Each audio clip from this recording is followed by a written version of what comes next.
So now let's just talk about how you got the internship at Jefferies. What were your strategies and what did you do to get to that internship position?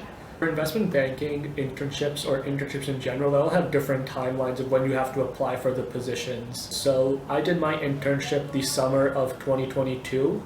I started applying for investment banking internships spring semester of 2021. It's more than a year out in advance when the recruiting cycle starts. That's very similar for consulting, usually about a year plus a few weeks ahead of time they start their recruiting cycle. So you have to be aware of what the cycles are for different internships. It's not always the same. But basically for me, it came down to, you apply to a lot of different banks. So for Jefferies, I literally just applied on the website for 3 different roles, which I found interesting. I did my first round interview, that was a behavioral interview. And after that, I had my second round, which was a super day. So super day is basically multiple back-to-back interviews where they really assess your knowledge of financial markets, what you've learned in school, and they really test you on your application of what you learned in school to what they're going to be doing over there. So they asked me some questions like, hey, can you tell me what's happening in the news, what's happening in China, what's the Fed rate right now? So you have to be able to know all these things with current events. And they also asked me things like, one concept in finance is weighted average cost of capital. So then I go there for the interview, the super day, and they ask me what's the formula for weighted average cost of capital? And can you tell me what it means for a company? Can you explain to me the different means of valuing a company? So when it comes down to those questions, that's where you really differentiate yourself from other candidates. I think it comes down to paying attention in your classes, but also knowing that you're taking a step further. You have to study outside of class as well. That's not only keeping up with the news, but also always trying to broaden your skill sets and always trying to learn new things.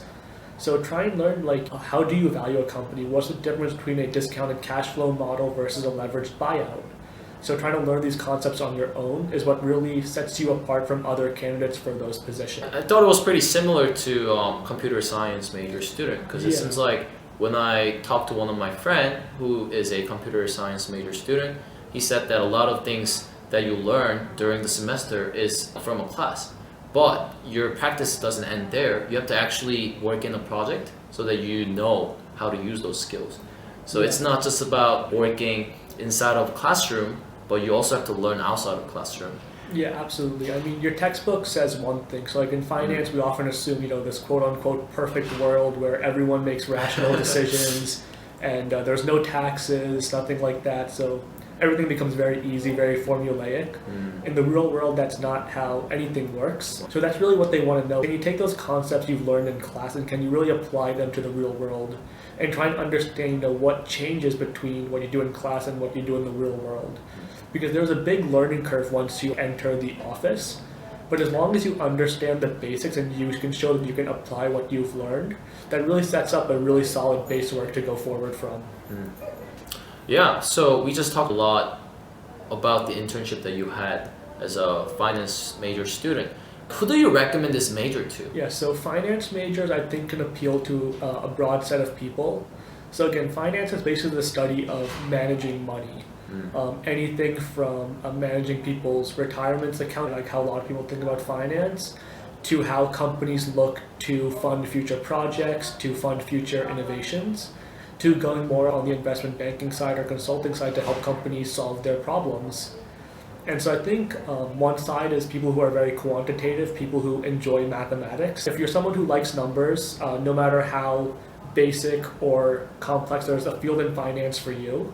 I think it's also for people who really enjoy following the markets and want to understand how the world works. Obviously, money does have a big impact on what goes on in the world. And learning some things about finance, you can learn what goes on in the economy, what goes on in the world. You can understand what happened in the Great Depression, what happened in '08 when the housing market fell and the mortgage market collapsed. Yeah, I think it was very nice to hear about that. What were some of the skills that you learned as a finance major student?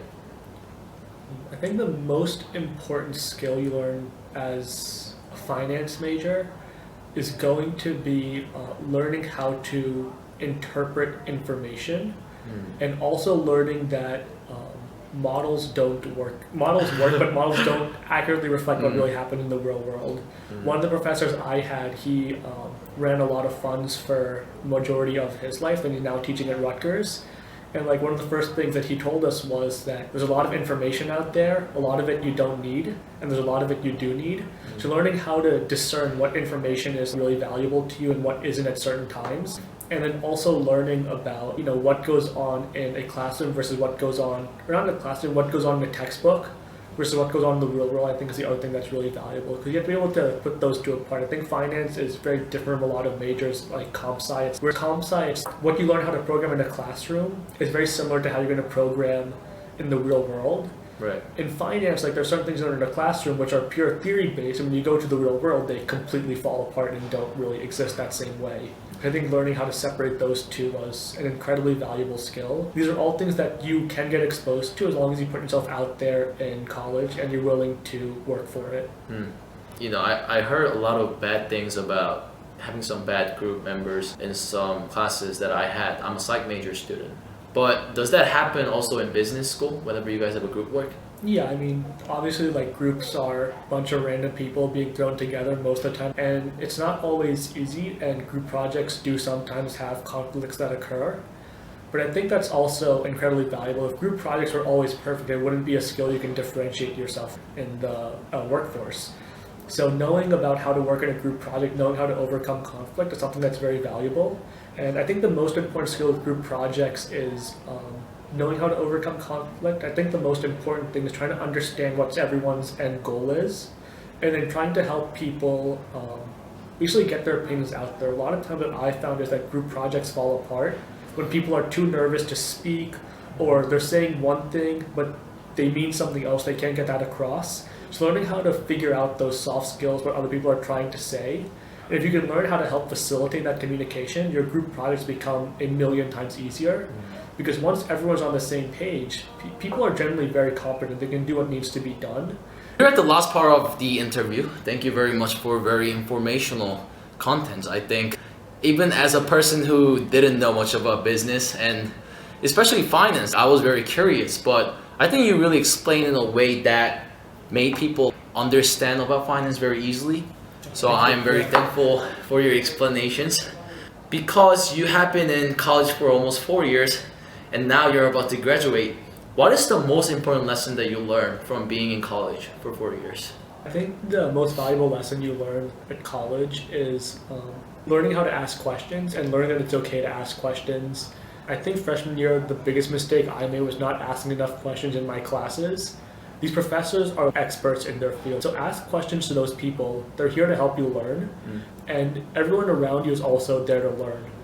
And so when you ask questions, you not only help yourself, but you help your peers around you. And there's nothing wrong with asking questions. You are paying for a college education. Right. So make sure that you actually get what you want out of it. Ask questions when you want to know more about something, when you're confused. There's no shame in ever asking a question. Right. The only thing that's dumb is when you don't ask a question because you don't know the answer still. I think what I had even more trouble with was asking questions during internships. You are a college student. They don't expect you to know everything. They are there to help you learn. And they don't expect you to know very much coming in as a college student. You don't have multiple years of work experience at different companies. People there want to help you learn. They're excited to help you learn and teach you what they know. So if you see someone doing something you want to learn more about, ask them about it. Ask people, watch them work for a few minutes, see what they're doing. If you're ever confused about something and you can't figure it out on your own, you can ask. There's no shame in asking. People want to help you and they want you to succeed. And I think asking questions is really difficult at first because it feels like almost sort of embarrassing. There's no shame in it because you ask it once. People now know A, you're interested because you're asking questions, you're engaging with your colleagues or with your professor. And then B, you also learn so much from asking those questions. Now you know the answer not only for that time, but for all those times in the future, for all your future classes, any future jobs you get, any future times you need that skill. Now it's in your head and you know how to do it. I think it's important that you mentioned about you learn from a person who knows a lot about it and that you pay for it. So there is nothing wrong with asking questions. Even if it's not in school, even if you were to be outside of school, I think it's still important to ask questions if you're not sure. Because it's important. If you don't ask questions, you still don't know the answer. So I think it's important to ask questions. Yeah, there's a lot of resources you have at colleges as well. You have your peers, You have TAs. Professors have office hours, usually a couple times a week. If you ever first get to college, you feel uncomfortable asking in a big lecture, which can happen. It's fine. It's a brand new environment. You'll take advantage of resources. Email your TAs. Go to office hours. That's a more private, one-on-one environment with your professor. And still, you can get your questions answered, and then you slowly grow more comfortable over time. And the same thing at work too. But first, you might be messaging someone on Teams or Slack. Hey, have this question. Can we talk 10 minutes about it? And so over time, as you ask questions, you'll learn those skills, and you'll grow that confidence in asking questions. What were your strategies to get some connection with your professor? So first day of class is don't sit in the back row. Not only is it harder for you to pay attention when you're all the way in the back, when you put yourself more in the front or the middle of the classroom, always the professor has more eyes on you. But also it forces you to hey, I actually have to pay attention in this class. And once you get in that mindset, A, the professors know that you want to pay attention, and B, because you're kind of forced to pay more attention, forced we'll put in quotes, because obviously you're in, more eyes are on you from the professor, you learn a lot more material. When you're doing that, the professor is going around asking questions. When you know the answer, if you know the answer, participate in class, raise your hand, ask questions. And then also when you're not sure, ask a question. Questions are just as valuable as answering the professor's question when you ask a question, because it means you are paying attention to the material and you didn't understand something. And professors are always more than happy to expand upon something you didn't understand. They were also in your shoes once, so they know what it's like to be a student. And also go to office hours. Office hours where you really get to build connection with your professors. Go there, ask them questions. You can talk to them about their work experience, about any research they've done, etc. And when you combine those things together, that's really how you show a professor you're studious and you're interested in what they're teaching you. And that helps build those connections for later on when you need help getting an internship. So one professor I was deciding on my junior year internship. It was a professor who really helped me learn finance and what I wanted to do. He had an hour, 45-minute call with me on a car ride home. I had 3 days left to make my decision. And he's here talking to me about the pros and cons of each offer I had. Wow. And helping me go through, what do you think about this one, but what do you want to do? If you do this, here's the outcomes. If you do this, you'll learn this, etc.